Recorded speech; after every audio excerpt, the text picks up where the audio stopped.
here is the idea of improvement.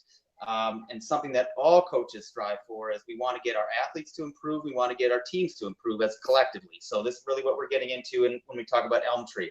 And if you want to read along in your book, please go into your book and look at page, I'm sorry, I should have that queued up already, but I don't. But I'll have page 15, and that's where we really start looking at Elm Tree. And so please, if you want to look along as I go through this, that'd be great. But really when we talk about Elm Tree, and what we're really looking at here is we're trying to focus on the idea of mastery. Does anyone want to take a crack at, what I mean by mastery? Ms. Kelly, what are your thoughts there? I would say just getting really good at something. Absolutely. Absolutely. I think getting good at something, or for our terms, we're going to talk about focusing on getting better. So you have a start point, and we're going to use that start point and try to get to an end point, focus on improving and getting better, and not what's on the scoreboard, because that's more of an outcome goal. Whereas when we're talking about mastery, we're more talking about a process goal, or the idea of trying to get to somewhere. So we're the difference between process and outcome.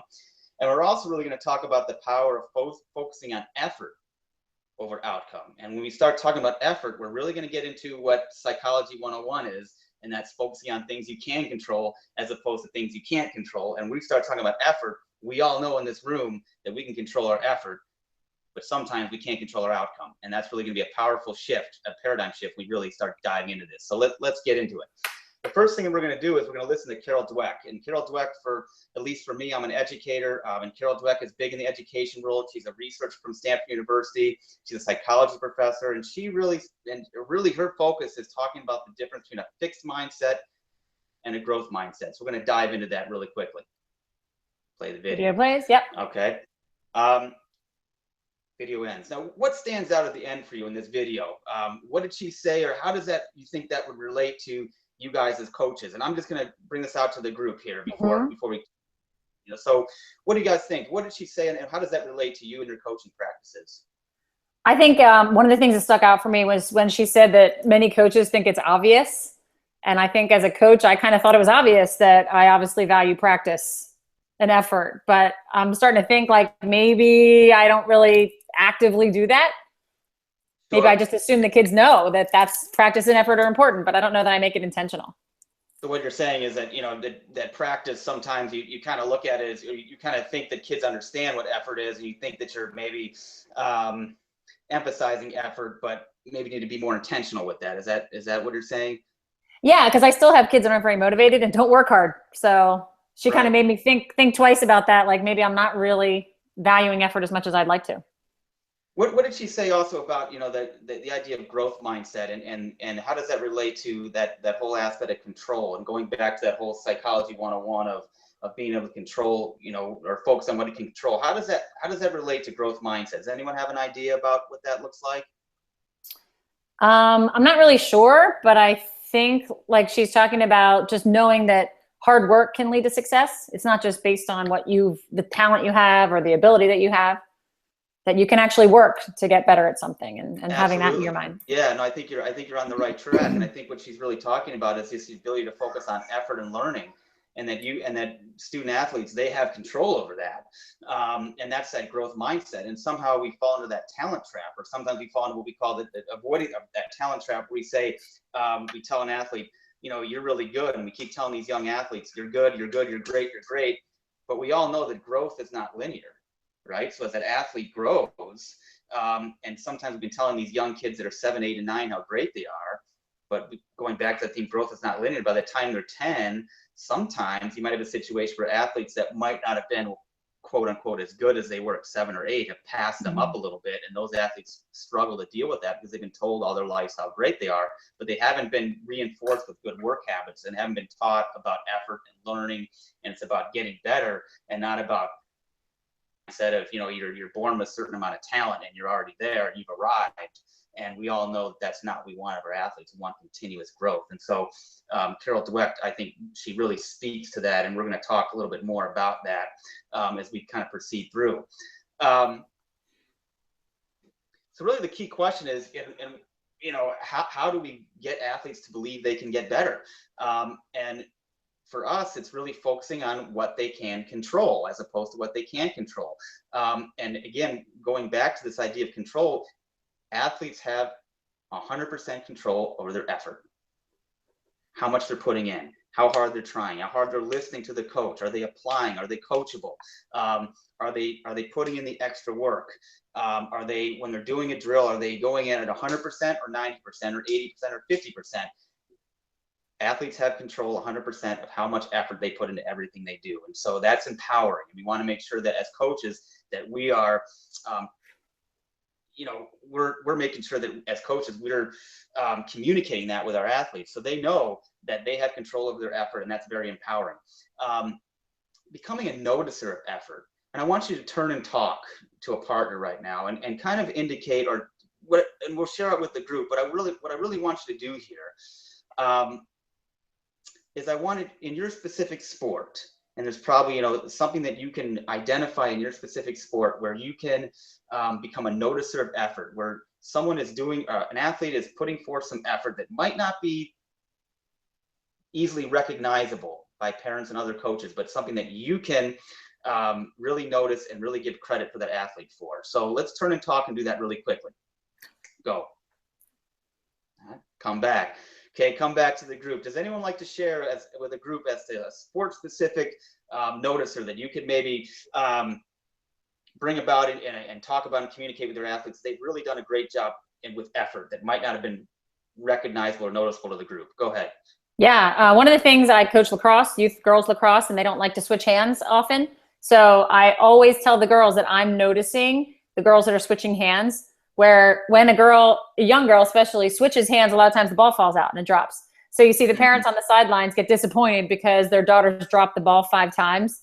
But what I'm noticing is that she's making that attempt to switch hands, or she's taking that shot with her left hand instead of her right hand, and she's beating a defender, and instead of just keeping it on one side, she's switching it from one side to the other, which is a skill that they're going to need as they get older. So that's a big example for me, and I actually reward the kids with starbursts. I keep track of how many times they switch hands, and they get a starburst at the end of the game for as many times as I saw them switch hands in a game.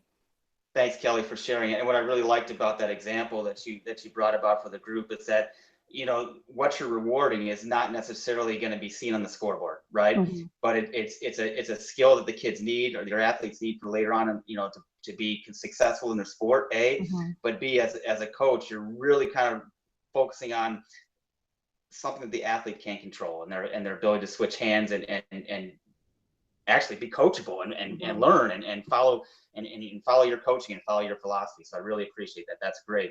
An example that I like to use as a baseball coach is always, the right fielder who always knows picking the dandelions. But raise your hand. Tell me, what base is most of the action happening? First base, second base, or third base? I'm going to say third base. Actually, first base. No, I think first base. Most of the action seems like it happens at first base. Yeah. Yeah, you're right. I think it's first base where you have most of the throws and most of the action, most of the plays are going to first base in a game. Whose responsibility is it to back up first base? The right fielder. It's that right fielder's job, right? Yeah. And so a right fielder could play a great game and never touch the ball, but the right fielder is backing up that base every single time there's a play at first base. And as a coach, I'm going to make sure I reward that right fielder and let everyone know and let the team know at the end of the game that right fielder did a great job because he or she backed up the base every time there was a play there, and he didn't have to touch the ball to be a star that day. I'm going to make sure that athlete feels good about that. And so that's how that last bullet, we're attributing success to effort. That's how that comes to life. So this is what we call this. We call this the ELM Tree of Mastery, ELM. And E stands for effort. L is learning, the ability to improve the game, improve game by game and week by week. And M is mistakes, and this is huge. Being able to bounce back from mistakes, having some resilience, showing some grit, and not letting mistakes inhibit your ability to play the game the right way, or ability to go out and put forth your best effort and be aggressive and take responsible risks on the field. Notice that every aspect of ELM is under the athlete's control. And again, I'm going to go back to this whole psychology 101 of focusing on what athletes can control as opposed to what they can't. As we look at these different definitions, scoreboard definition, the mastery definition, and what you're seeing here is how ELM is really kind of shifting the paradigm to sports and it's redefining what winning is. What is winning? Winning is effort, showing 100% effort, Go ahead. You can Am I finish. good? Yeah, you can finish. Go ahead. Finish All your right. finish your thought. Effort is showing, or winning is showing, learning, being able to grow from, if you start the season here, and by week 3 you're here, and by week 4 you're here, and by week 5, and you keep getting better and better as the season goes on, regardless of how many wins or losses you have, or how many hits you have, or what your batting average is, but you're growing and you're getting better. And mistakes are okay. And this is really important, because how many times we see athletes shut down after they make mistakes, or they're afraid to make mistakes, and they're not maximizing their potential, and they're not maximizing their output, because they're hindered, and they're hindered, and they're also afraid to make mistakes. And so that's where we're at here, and that's why Elm really redefines what winning is. All right. Thank you. Well, a little choppy. No, that's all right. That's all right. You can see now, like, just trying to get the words sometimes. That's why it's helpful just to practice. I used to joke all the time that I'd practice in front of like my mirror, and when I do it in front of my mirror, I was smooth as could be. As soon as you do it in front of, it just helps to get the words out. I thought you did a great job. I thought you did fantastic for your first time running. Ironically, I'm actually more relaxed in front of a group of people than I am in front of you. But isn't it? It's so true. I hear you. It's hard, and it's hard especially when you only have one person. I mean, that's another reason I want you to practice it too, because this is kind of a funky atmosphere. It's a funky way to do it over a Google Hangout, but you will be much more comfortable in front of people. I get it. I like a lot of things that you do. I like your style. You have obviously your education background shows through, and I think that's something that's a real asset to you, and I would use it. Let the audience know that you are an educator. You are a principal. When you talk about psychology, I'm an educator too. As soon as you started going off about Carol Dweck, I'm like, I love this guy, because I'm so into that. One of the things that I'm going to caution you, same thing I have to be cautioned on, is that sometimes I go too long on that part of it. And it's not really, fixed mindset and growth mindset is awesome. You went a little bit longer than I think you needed to go on it, but I love it too. So, that's one of the things I've been, I don't want to say critique, but I've given feedback that like, I go on for 15 minutes about fixed mindset and growth mindset, because I think it's just so important. And when we do the coach workshop for the high school athletes, we do add a little bit more of that in there, because, at the high school level, a lot of the kids come in with a solid fixed mindset or a solid growth mindset. So that's why we do share it a little bit more with the high school coaches. I think it's great for this one too, but I just wanted to let you know that. To your audience. So what'd you say? You got to tailor to your audience. So you walk in, hopefully you got a good idea of who you're speaking with. Right. But yeah, absolutely. I really like, obviously you feel very strongly about, the control idea, and you mentioned it a few times. And I think it was great when I would walk out of your workshop. I mean, if I had to think of one thing, it's help my athletes to control what they can control. And that was very clear coming through, and used a lot of different examples. I thought that was great. I thought your language choices were good. You knew what you were saying, and you said it well, and you were clear about it. When you had us turn and do buzz groups, which I think is awesome. And then when I gave an answer, you kind of elaborated on it rather than just saying, okay, great. Yeah, let's move on. That's a really great skill to engage an audience. And a lot of people don't give enough credit to the audience's answers. So just validating what I said would make me want to answer more. So I thought that was really great. When you're going through, my only suggestion again for this specific principle, and I'm trying to pull it up so I can see what slide you're on.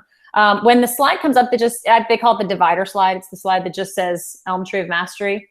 The blue slide, principle 2. I wouldn't go too deep into the ELM at that point, because they don't really know what it is yet. And the next slide is going to give them a visual of comparing scoreboard to mastery. And that's when they're going to see the words effort, learning, and mistakes are okay.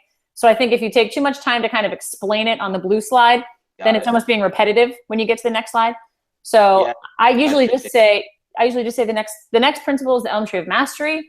This has to do with performance. How do you get your athletes to perform, give their best effort, whatever it is, just quickly the goal of that principle.